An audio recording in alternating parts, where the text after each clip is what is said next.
To beat the street. आज हम यहाँ पे बात करने वाले एक मल्टी बैगर टेक्सटाइल स्टॉक के बारे में। इस वीडियो में हम करेंगे नितिन स्पिनर्स का एनालिसिस, पूरे बिजनेस को समझेंगे, फाइनेंशियल्स को समझेंगे, valuations, peer comparison, share holding pattern और बाकी ओवरऑल इंडस्ट्री में क्या हो रहा है, क्यों टेक्सटाइल कंपनीज के शेयर्स भाग रहे हैं और क्या इस कंपनी में खास बात है। इन सारी चीज़ों पे हम बात करेंगे और हम आपको ये भी बताएंगे कि इस पूरे सेक्टर में और इस कंपनी में क्या क्या रिस्क इन्वॉल्व है, क्या क्या चीज़ें आने को देखने को मिल सकती है। सारी चीज़ों पे बात करेंगे। अगर आप चैनल पे पहली बार आ रहे हैं तो चैनल को ज़रूर सब्सक्राइब करें। चलिए, सबसे पहले अगर अपन समझे नितिन स्पिनर्स का बिजनेस क्या है। Nitin spinners basically textile company है। अभी पहले अपन एक काम करते हैं, टेक्सटाइल कंपनी की वैल्यू चेन को समझ लेते हैं। तो जैसे कि वैल्यू चेन में आपको समझाऊं तो सबसे पहले अपना बनता है कॉटन। ठीक है, जो रॉ कॉटन होता है, जो अपने पेड़ कॉटन के जो पेड़ वगैरह होते हैं, कॉटन सीड से जो कॉटन निकलता है रॉ कॉटन होता है। ठीक है, इसमें अपना रॉ कॉटन और जूट वगैरह और ये सब चीज़ें होती है, इसको बोलते हैं फाइबर। अब इससे बनता है यार्न। यार्न बनने के बाद क्या होता है, इसको यार्न को बोलते हैं अपना स्पिनिंग। ठीक है, इसके बाद अपन बनाते हैं फैब्रिक्स। अब ये फैब्रिक्स बेसिकली जो अपना अपन जो टेलर वाला जो कपड़ा होता है ना, वो नहीं, उससे पहले एक बनता है फैब्रिक्स। ठीक है, तो वो कैसे बनता है, वीविंग एंड निटिंग से। तो बेसिकली कॉटन फाइबर से अपन बनाया कॉटन यार्न यानी कि धागे, फिर उससे बनाया अपन ने फैब्रिक। अब फैब्रिक में क्या होता है, कलरिंग या फिर डाइंग या फिर ब्लीचिंग वगैरह करके, उसकी सफाई वगैरह करके उन्हें प्रोसेस फैब्रिक्स बनाया जाता है। इसके बाद जो अपना यहाँ पे एंड प्रोडक्ट जो निकलता है वो क्या क्या बनता है, एक तो गारमेंट्स बनते हैं या फिर होम टेक्सटाइल्स यानी बेडशीट्स वगैरह, और फिर टेक्सटाइल्स वगैरह बनती है। ठीक है, यानी टेक्निकल टेक्सटाइल। टेक्निकल टेक्सटाइल्स मतलब क्या हो गया, आपकी जो नेट वगैरह हो गई, टेबल टेनिस वगैरह अपन जब खेलते हैं तो उसमें जो नेट यूज होती है वो टेक्निकल टेक्सटाइल्स में आती है, या फिर जो स्पेसिफिक यूज वाले यहाँ पे जो टेक्सटाइल्स होते हैं वो टेक्निकल टेक्सटाइल्स कहलाते हैं। उसके बाद इनका लास्ट माइल कंज्यूमर प्रोडक्ट यानी जो अपना मार्केटिंग, ब्रांडिंग एंड रिटेलिंग वगैरह होता है। अब अपन बात करते हैं इसमें ओवरऑल यहाँ पे सबसे ज्यादा मार्जिन यहाँ पे किस में होते हैं। देखो, सबसे ज्यादा मार्जिन तो है ना इसमें ही होंगे, एंड प्रोडक्ट में। ठीक है, जहाँ पे अगर अपन समझे कि जो मान लीजिए जो अपन अरमानी की बात करें या फिर जो रेमेंड्स की बात करें, उनके जो एंड प्रोडक्ट्स होते हैं उन पे बहुत ज्यादा यहाँ पे मार्जिन होता है। क्यों, वो ब्रांडिंग का मार्जिन होता है। अब अगर अपन बात करें Nitin spinners specifically, Nitin spinners किस बिजनेस में काम करता है, तो उसका पहला मेन बिजनेस है यार्न का। लगभग लगभग 80% से 70% रेवेन्यू उनका यार्न से आता है। थोड़ा बहुत उनका बिजनेस यहाँ पे फैब्रिक से आता है। इसके अलावा थोड़ा बहुत उनका इसमें प्रोसेस फैब्रिक्स में भी काम है, बट उसके आगे ये लोग काम नहीं करते हैं। ठीक है, अब अगर अपन समझे यहाँ पे इसके अंदर ये दो प्रोसेस इंपॉर्टेंट होते हैं, स्पिनिंग एंड वीविंग। तो बेसिकली नितिन स्पिनर्स इन दो सेक्टर में काम करता है। अब अगर आप देखोगे फुल्ली इंटीग्रेटेड कंपनी जो कि अपना केपीआर मिल्स है, जिसका हम लोग ने ऑलरेडी एनालिसिस किया था, तो केपीआर मिल्स बेसिकली पूरी वैल्यू चेन है, वो फुल्ली इंटीग्रेटेड, वर्टिकली इंटीग्रेटेड है। वो एंड प्रोसेस से लेके एंड तक यहाँ पे उनके खुद के प्रोडक्ट्स भी होते हैं। ठीक है, तो उनके खुद के गारमेंट्स भी होते हैं और वो लोग दूसरों को भी सेल करते हैं। तो केपीआर मिल्स सारे इसमें काम करता है। ठीक है, बट अपना जो ये है बेसिकली नितिन स्पिनर्स है वो केवल इन दो में काम करता है। अब अपन बात करते हैं यहाँ पे नितिन स्पिनर्स में एक्चुअली अभी यहाँ पे और क्या क्या चीजें हो रही है। तो बात करें अगर नितिन स्पिनर्स की यहाँ पे रिजल्ट्स की, जो अभी क्वार्टरली रिजल्ट्स आए थे, अगर मैं आपको ओवरऑल बताऊं क्वार्टरली रिजल्ट्स काफ़ी अच्छे थे। जहाँ पे अगर आप देखोगे रेवेन्यू 51% बढ़ रहा है, इबिटा यहाँ पे 140% बन रहा है, उसके अलावा पैट यहाँ पे 301% से बढ़ रहा है। इबिटा मार्जिन जो कि इंपॉर्टेंट होता है बहुत बहुत ज़्यादा, यहाँ पे कंपनी के गाइडेंस के मुताबिक आया है। बल्कि कंपनी की जो गाइडेंस है 22 से 24% की गाइडेंस है इबिटा मार्जिन की। अभी यहाँ पे कॉटन प्राइसेस ज़्यादा होने के कारण इबिटा मार्जिन थोड़े एलिवेटेड है। मैं ये नहीं बोलूंगा कि ये इबिटा मार्जिन मेंटेन रहेंगे, बिकॉज ये कंपनी के गाइडेंस के ज्यादा है। हो सकता है जैसी कॉटन प्राइसेस थोड़ी कम होंगी, because it is a commodity, तो यहाँ पे हो सकता है ये मार्जिन पे प्रेशर बनता हुआ दिखाई दे, जैसे कि हमने लेटेस्ट अभी केपीआर मिल्स के रिजल्ट में देखा और बाकी कुछ टेक्सटाइल कंपनीज के रिजल्ट्स में देखा है कि जहाँ पे इबिटा मार्जिन में थोड़ा प्रेशर देखने को मिला है। तो हो सकता है इस कंपनी में भी Q4 के अंदर हमें प्रेशर देखने को मिले। तो it is a important thing to note कि यहाँ पे एक रिस्क है। उसके अलावा पैट मार्जिन भी यहाँ पे काफ़ी अच्छे से बढ़े।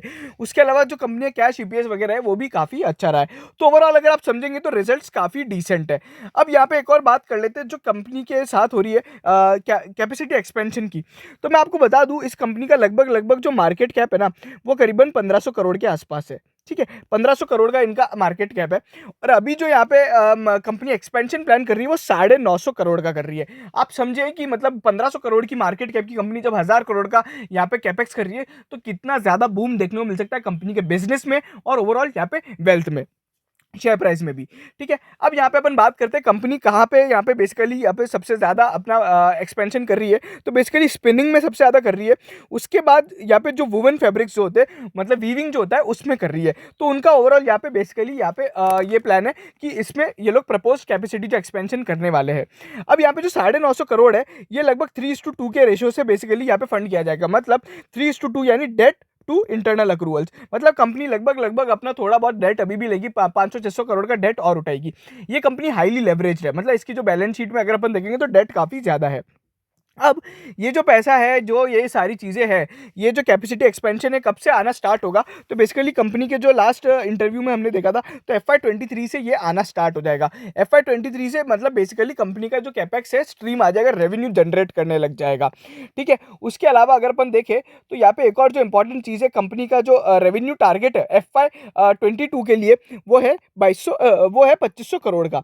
अभी 2500 करोड़ का जो कंपनी का रेवेन्यू टारगेट है, वो कैसे मीटअप हो रहा है, मैं आपको एक और चीज़ दिखाता हूँ। यहाँ पे जो कंपनी के अगर अपन रेवेन्यू फ्रॉम ऑपरेशंस देखेंगे, तो यहाँ पे अपने को पता पड़ेगा। अगर आप देखोगे कंपनी के 9 मंथ्स के जो रेवेन्यू है, वो करीबन 1900 करोड़ के आसपास आ रहे हैं। और अभी अगर जो कंपनी क्वार्टरली रेवेन्यू जो अर्न कर रही है, वो अगर अपन देखें तो करीबन करीबन 500-600 करोड़ रुपए कंपनी कमा रही है रेवेन्यू में। तो इससे अपने को पता पड़ता है, जैसे कि अगर आप देखोगे 700 करोड़, उससे पहले वाले क्वार्टर में 600 करोड़, तो मतलब कंपनी जो अपना 2500 करोड़ का FY22 का जो रेवेन्यू टारगेट है, वो मीटअप कर जाएगी, ठीक है। अब यहाँ पे एक और इंपॉर्टेंट चीज़ क्या होने वाली है, कंपनी का 2025 में यानी FY25 में यहाँ पे कंपनी का जो रेवेन्यू का टारगेट दिया गया है, 4000 करोड़ का दिया गया है। ये सारे मैनेजमेंट इंटरव्यूज है, कोई इंटरनल एस्टिमेशंस वगैरह नहीं है, ठीक है। तो इस तरीके से बेसिकली ये कंपनी में ये इंपॉर्टेंट चीज़ें हैं जो यहाँ पे सबसे ज़्यादा देखने को मिल रही है। मतलब किस तरीके से कंपनी ग्रो करने वाली है, क्या क्या कंपनी के मैनेजमेंट ने टारगेट दिया है, तो वो सारी चीज़ें हैं। अब यहाँ पे अगर आप देखोगे तो मैंने आपको एक और चीज़ बताई है।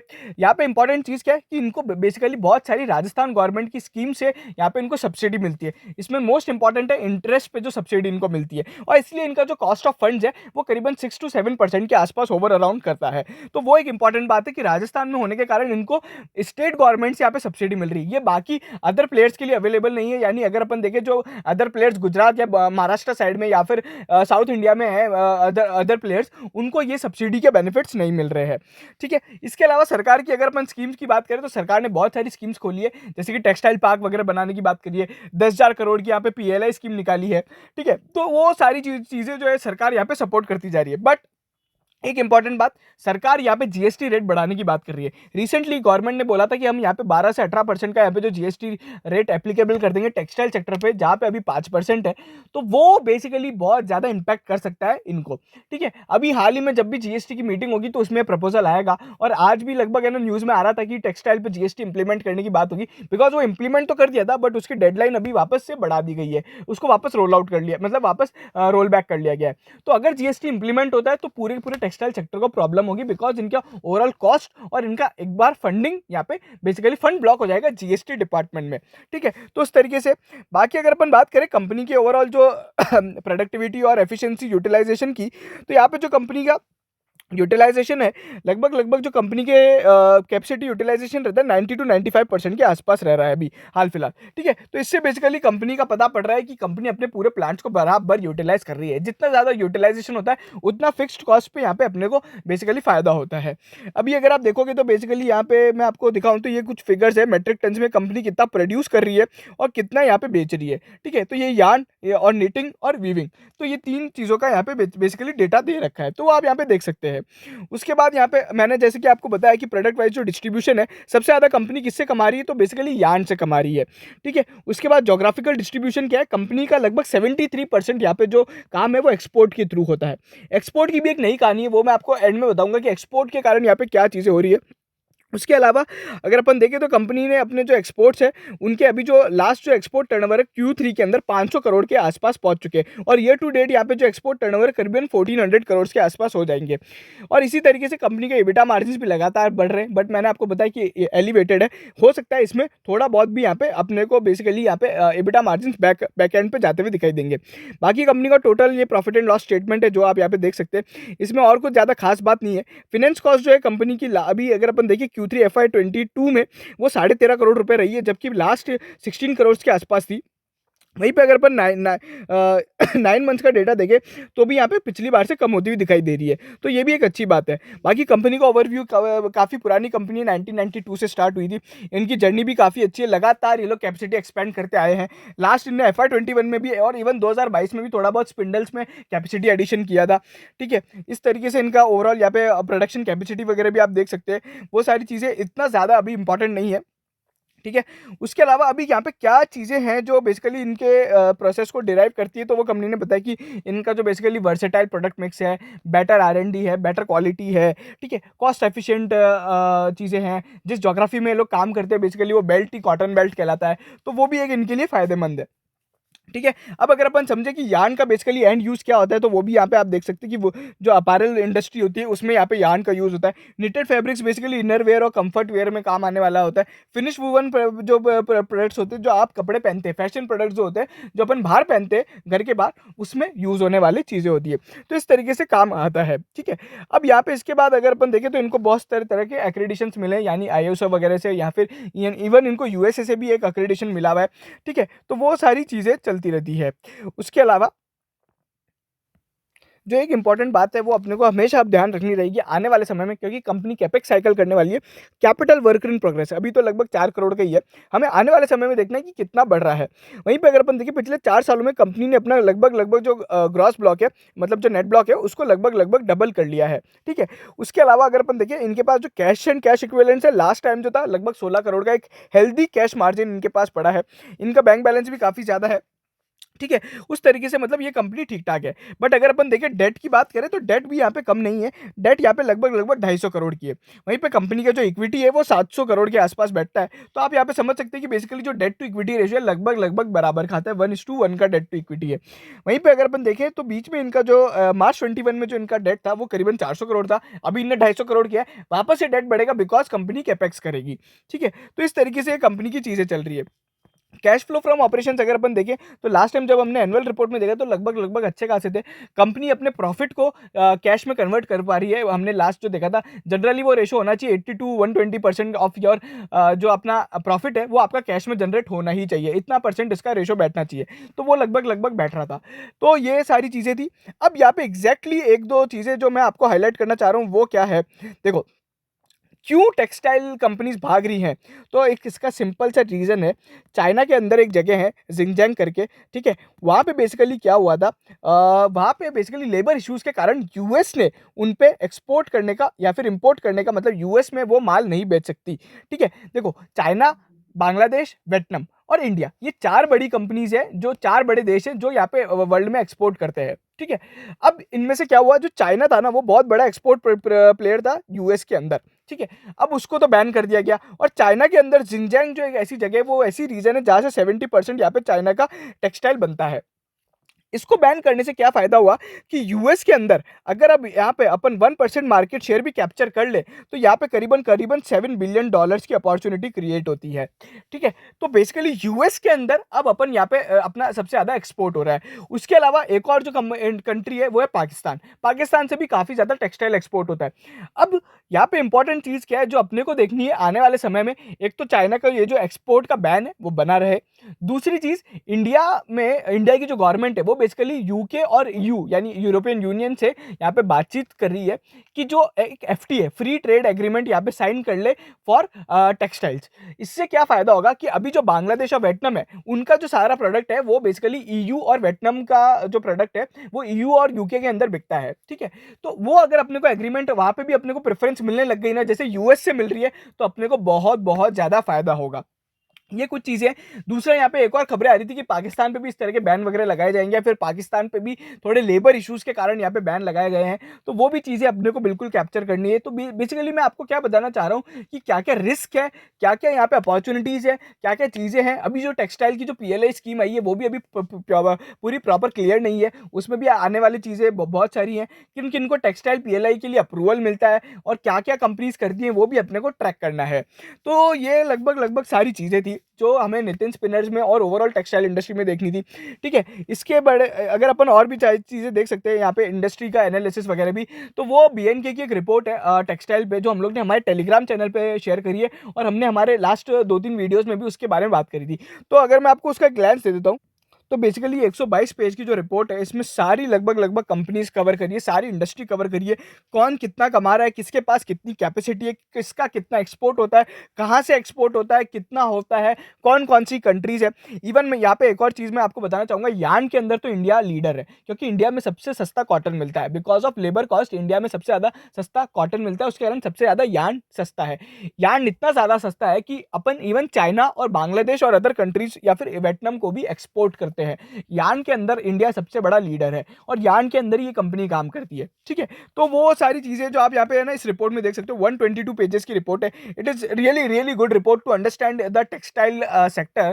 ठीक है, आज हम लोग वापस रीशेयर कर देंगे, बिकॉज आज ये वीडियो वापस आएगा, मतलब वीडियो रिलीज होगा, तो ये रिपोर्ट हम लोग आपको वापस मिल जाएगी, स्पेशल रिपोर्ट करके by BNK securities on textile sector करके आप सर्च करेंगे तो आपको मिल जाएगा। टेलीग्राम चैनल का लिंक आपको कुछ नहीं करना है, बीट द स्ट्रीट सर्च करना है और आपको टेलीग्राम के जो डिस्क्रिप्शन में लिंक दे रखे हैं उससे भी आप जा सकते हैं। चलिए, last but not the least हम लोग थोड़ा बहुत वैल्यूएशंस और पीयर कंपैरिजंस पे बात कर लें। अगर आप वैल्यूएशंस देखोगे तो टेक्सटाइल सेक्टर के जो वैल्यूएशंस है, 6 के पी पे कंपनी काम कर रही है, आरओसी आरओई लगभग 10 से 12% के आसपास है। ठीक है, ओपीएम अभी मैंने अपन ने बात करी 25% के आसपास है। ईवी टू एबिटा जो है वो 4 के लगभग है।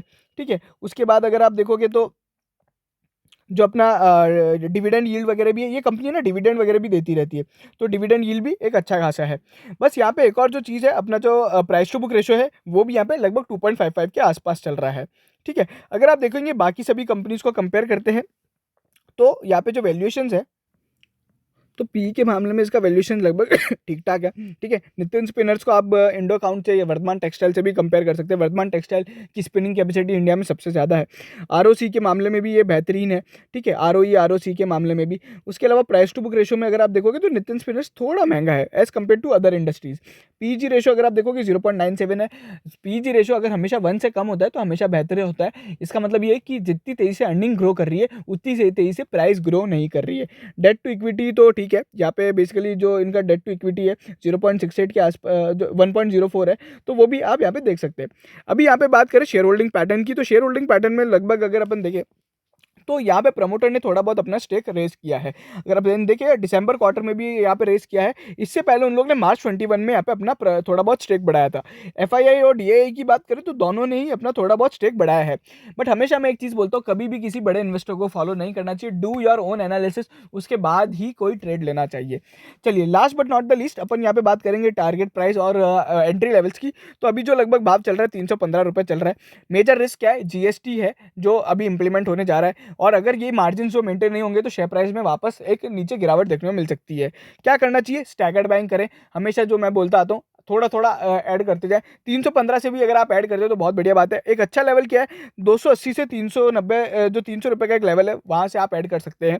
ठीक है, और यहाँ पे आने वाले समय में क्या टारगेट्स देखने को मिल सकते हैं? तो सबसे पहला जो अपन टारगेट लेके चल रहे हैं, एक तो अपना जो मीडियम टर्म के लिए 350 से 400 रुपये तक का रहेगा। ठीक है, उसके ओवर बाद अगर अपन देखेंगे कि अगर कंपनी ये सारी चीज़ें मेंटेन कर पाती है, 2-3 साल में वो सारे कैपेक्स भी हो पाते हैं, वो रेवेन्यू भी जनरेट कर पाती है, अपने प्लान्स और सरकार की पॉलिसी भी बराबर इनके फेवर में चलती है और इनके मार्जिन्स भी मेंटेन रहते हैं, तो हमें कोई बड़ी बात नहीं है जब ये स्टॉक आज से 2-3 साल बाद आपको 600 से 700 रुपए तक का देखने को मिल सकता है। बट फॉर कंजर्वेटिव पर्पस अपन इस साल का टारगेट क्या लेके चल सकते हैं? 450 रुपए तक का। ठीक है, बट मैं हमेशा बोलूंगा be with the industry leader also. कभी भी आप है ना इन तरह की कंपनीज में या फिर जो छोटी मोटी कंपनीज होती है, जो कॉमोडिटी प्लेयर की कंपनीज होती है, भले टाटा स्टील हो या कोई भी कंपनी हो, कॉमोडिटी कंपनीज में पैसा लगाने से पहले पूरे कॉमोडिटी साइकिल को समझे, कॉमोडिटी कैसे रिएक्ट करने वाली है उसको भी समझे, उससे पहले पैसा ना लगाए। ठीक है, मैं हर बार आपको यही चीज़ बोलूंगा, कॉमोडिटीज को समझो, कॉटन स्प्रेड कितना होता है, यार्न कितने रुपए में बिक रहा है, और यार्न से माइनस कॉटन जो अपना कितना रुपए पर केजी मिल रहा है, वो भी चीज़ें समझनी चाहिए। तो वो सारी चीज़ें बहुत ज़्यादा इंपैक्ट करती है कॉमोडिटी साइकिल के अंदर।